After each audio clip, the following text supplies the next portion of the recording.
Mengantisipasi lonjakan COVID-19 saat libur panjang akhir tahun, pemerintah Kota Makassar siap mengambil sejumlah kebijakan.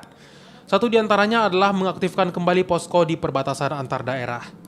Kebijakan ini untuk memantau aktivitas lalu lintas orang selama libur panjang di akhir tahun 2020. Libur panjang diharapkan tak menimbulkan klaster baru COVID-19.